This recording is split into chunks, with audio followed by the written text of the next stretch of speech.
दोस्तों नमस्कार। दोस्तों इस इंडियन इकोनॉमी सीरीज में जो हमने करीब 5,700 वर्ष पूर्व से लेकर के आज तक देखा, उसमें आज अंतिम पड़ाव में हैं। हमने ये देखा कि हमने जो कुछ किया था, हमारे पूर्वजों ने जो कुछ किया था और जिस तरह से हम रिच थे वर्ल्ड में, वैसे आज नहीं हैं और उसके बहुत सारे कारण हो सकते हैं। परंतु देखते हैं 1950 जब हमने इंडिपेंडेंस प्राप्त कर लिया, उसके बाद क्या हुआ। 1950 में एग्रीकल्चर करीब 50% के आसपास, 51% के आसपास था, ये जो घट के आज 17% पर आ चुका है।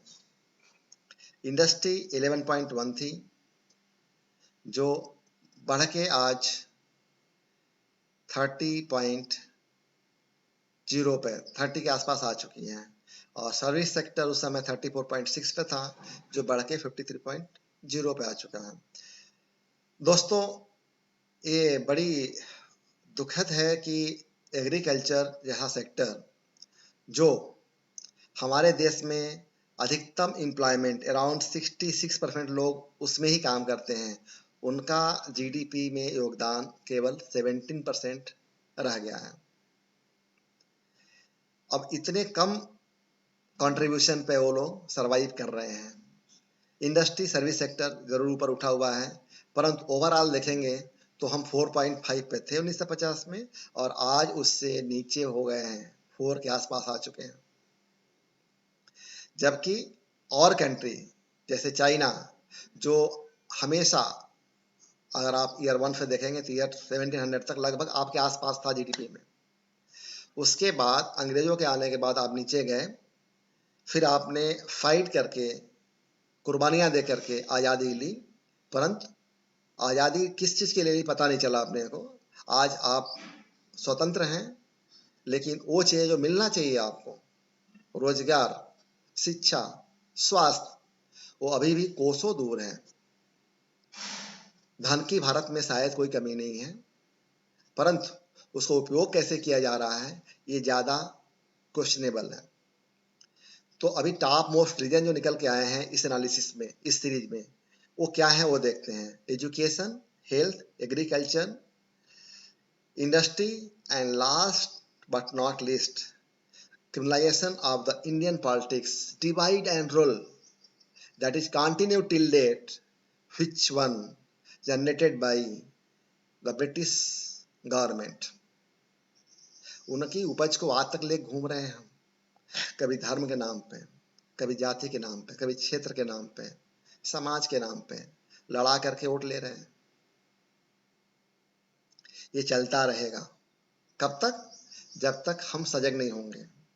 दोस्तों अगर हमें अपने बच्चों को सुनहरा भविष्य देना है, तो हमें ये निश्चित करना होगा कि पॉलिटिक्स में कैसे लोग आएँ, किस तरह से काम करें, और कैसे एजुकेशन जो बेसिक चीज़ होती है, जो बहुत दूर हो गई, उसको फिर से ब्रशअप किया जाए। चाइना चाइना 1990 के बाद 95-96 के आसपास एजुकेशन में काम करना शुरू किया, और आज उनके पास वर्ल्ड की top most stable education university है, जो टॉप 100 में आती है। हमारे पास एक भी नहीं है।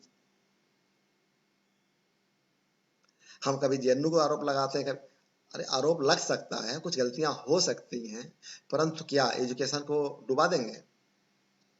एजुकेशन नहीं है, देश आगे नहीं बढ़ सकता। देखिए हमारी जो इंडस वैली की सभ्यता थी, वो एजुकेशन के बेस पर ही, भले वो उस समय के हिसाब से डेवलप हुई हुई हो, गुरुकुल प्रणाली थी उस, और वही चलती रही हमारे पास। कब तक? जब तक अंग्रेजों ने खत्म नहीं किया उसको।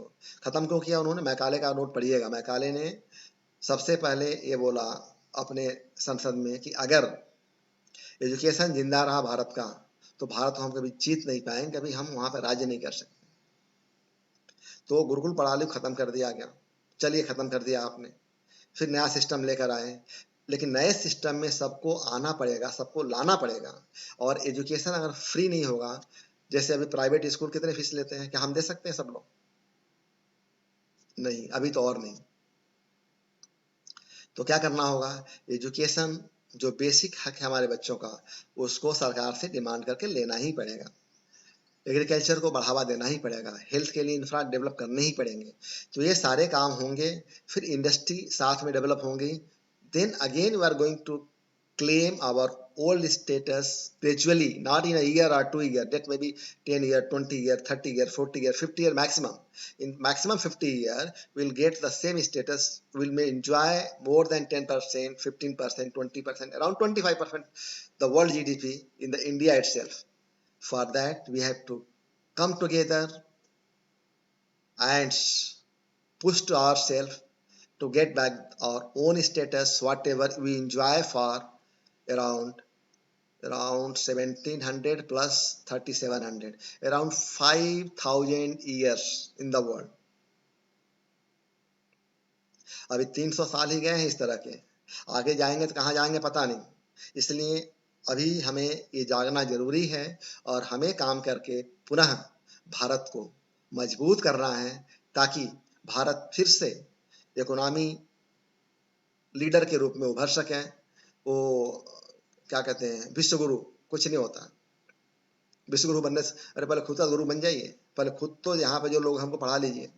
तो विश्व गुरु वगैरह सब भ्रम है और बहुफलकीय धर्म है, जो अगले सीरीज में चर्चा करेंगे हम लोग।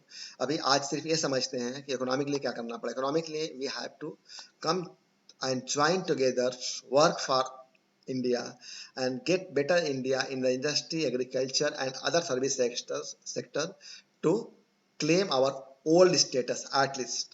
दोस्तों बहुत बहुत धन्यवाद। फिर मिलेंगे अगले वीक में, मंडे टू फ्राइडे, अगले विषय को लेकर के, और उसमें बात करेंगे आपसे सीधे। बहुत बहुत धन्यवाद।